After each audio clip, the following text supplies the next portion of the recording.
With the Void 3.0 update, the Hunter subclass has changed quite a bit, and Bungie just nerfed Spectral Blades again. But did the Void subclass get anything else in return? Well, I guess this is going to take some investigation. There's a lot to unpack with Void 3.0, especially since we don't even have access to all of the Fragment options yet. After playing with the Hunter Void 3.0 subclass for a couple of days now, I have a rough idea of the potential best PvP and PvE builds, and I wanted to share what I found so far in this video. To be clear, these are my first impressions, and I'm going to be covering a more thorough analysis later in the season.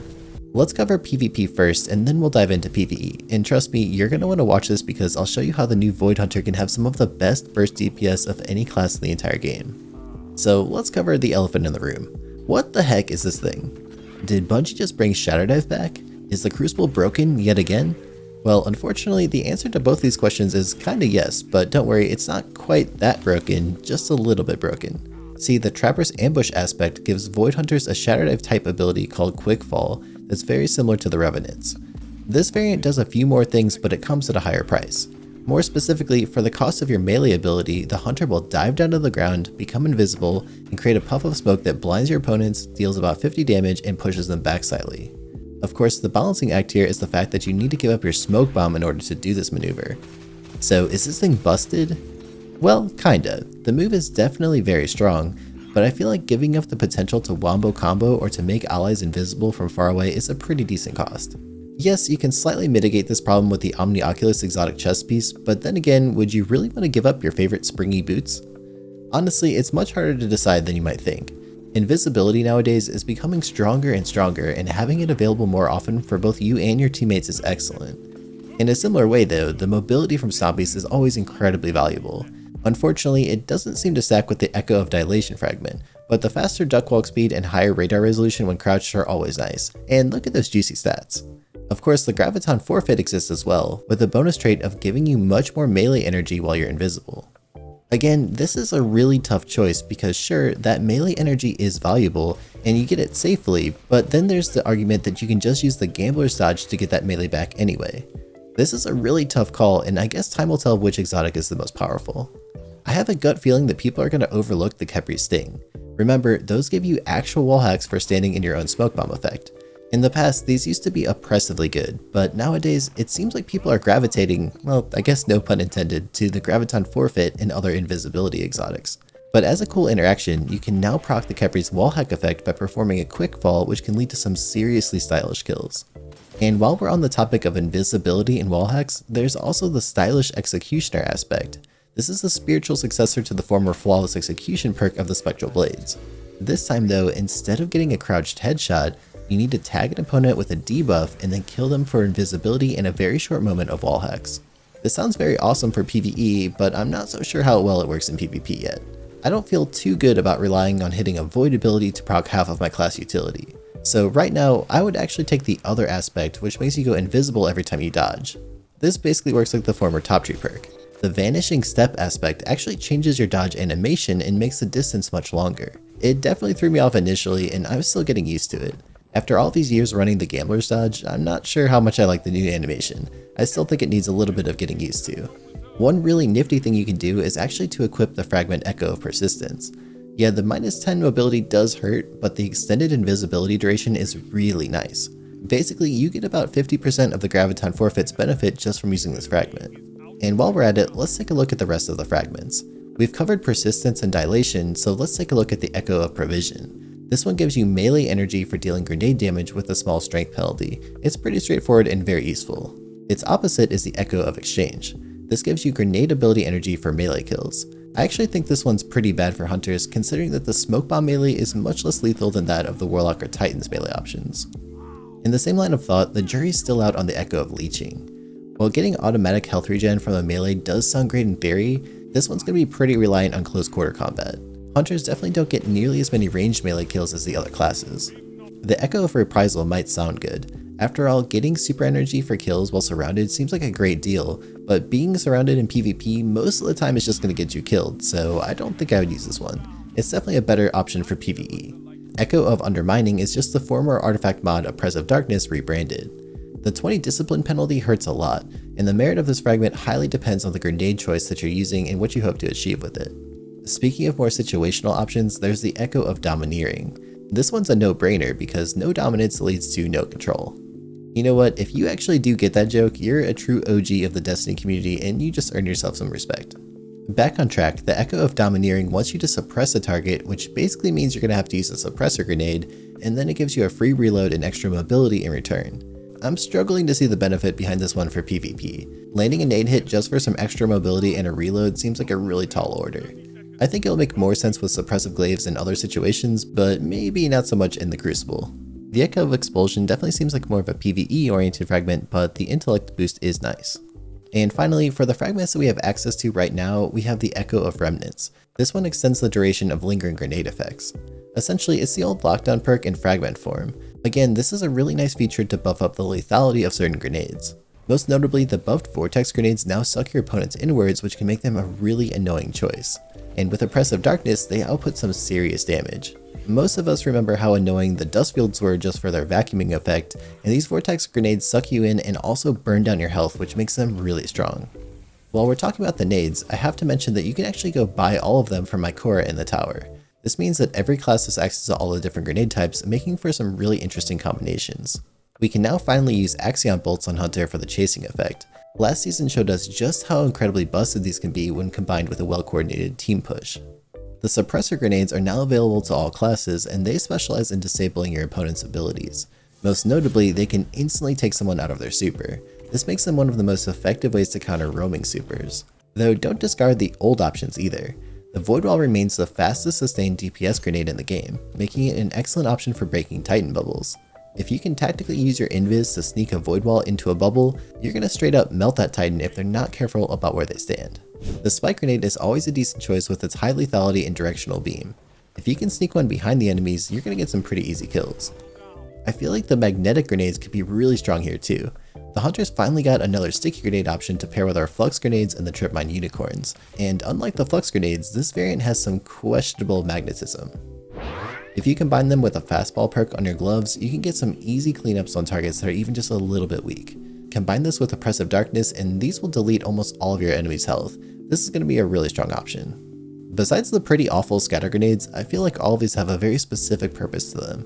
This makes it really hard for me to give you a flat out recommendation, but I guess that's more of a testament to how well Bungie balanced all these options. I'm very happy these are more or less equivalent options instead of giving you a straight up right or wrong answer. I guess they seem more or less balanced for now, and again, time will tell if they wind up breaking the Crucible. But we'll talk about PvP and the balanced side of Void 3.0 even more once we get a better impression of the meta potential of these different subclasses. With the new Void 3.0 system, we also have the choice to pick our supers to pair with any of these aspects and fragments. In PvP, this opens up a really interesting decision because Bungie changed the super cooldowns not too long ago. Spectral Blades is one of the slowest generating supers, but it has the potential for quite a few kills. On the other hand, both of the tether options are certainly less lethal, but they charge considerably faster.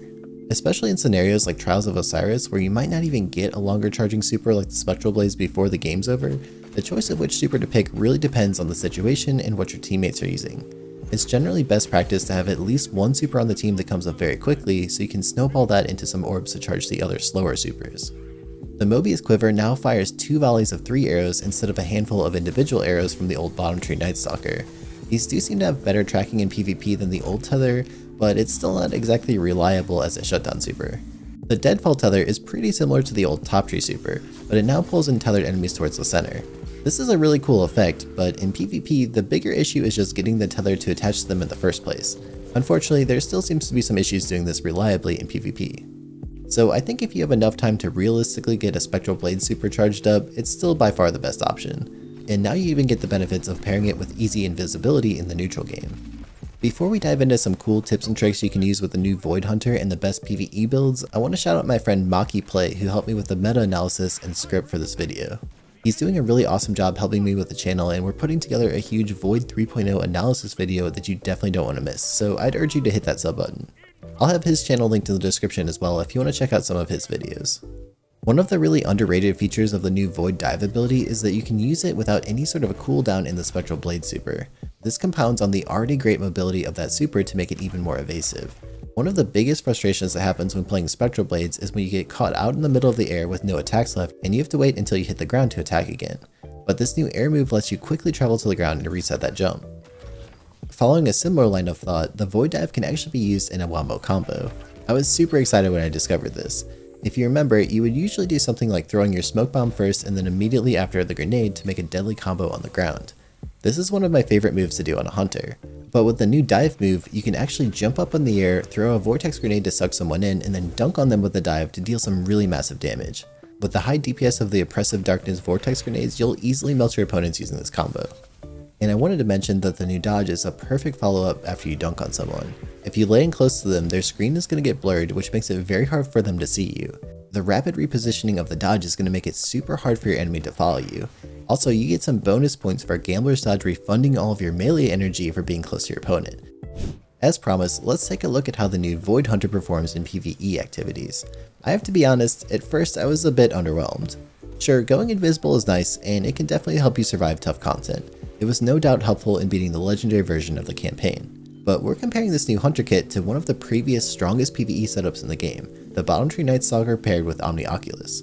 This is one of the only true viable endgame PvE setups for the Hunter. At first glance, we're losing a lot of utility. Teammates who are made invisible with the smoke bomb simply go invisible now, but they no longer get that Heart of the Pack buff.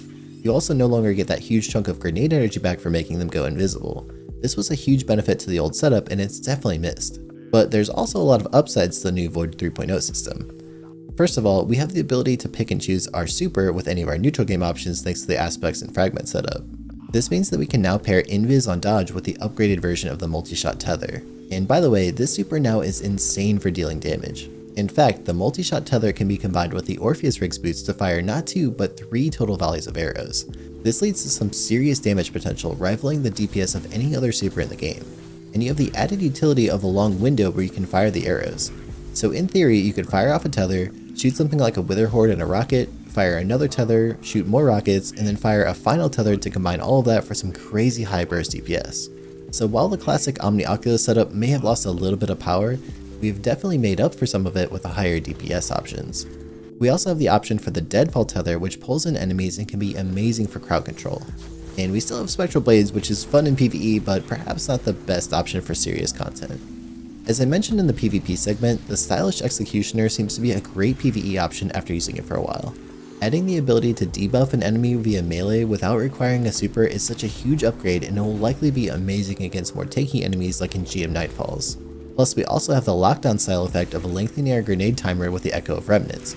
So in some ways, it's like we're getting all of the best parts of the old Nightstalker trees all rolled into one class.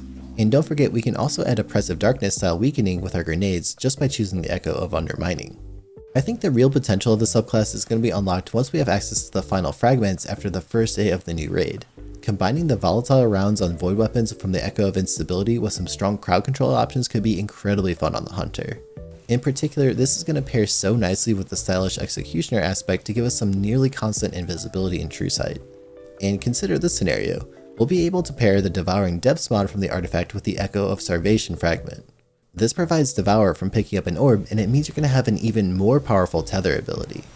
But I suppose time will tell how strong these various combinations turn out to be. There's also a lot of great elemental well setups that can really boost the power of these build options. Reaping Wellmaker creates void wells by getting a kill after dodging. You can pair this with Well of Tenacity for a huge boost to your tankiness when picking these wells up. When combined with going invisible constantly, you're going to be a pretty tough guardian to take down. You can also benefit from Well of Might to get extra damage from your void weapons. Let me know in the comments which void setup you're most excited about, and also let me know which one I should cover next, Void Warlock or Titan. Whichever one gets more comments, I'll cover first. If you haven't seen it yet, you gotta go try the build I put out the other day with the new Hunter gloves that buff the Duskfield grenades. It's truly so good. It's the video on the top right of your screen and also linked in the description.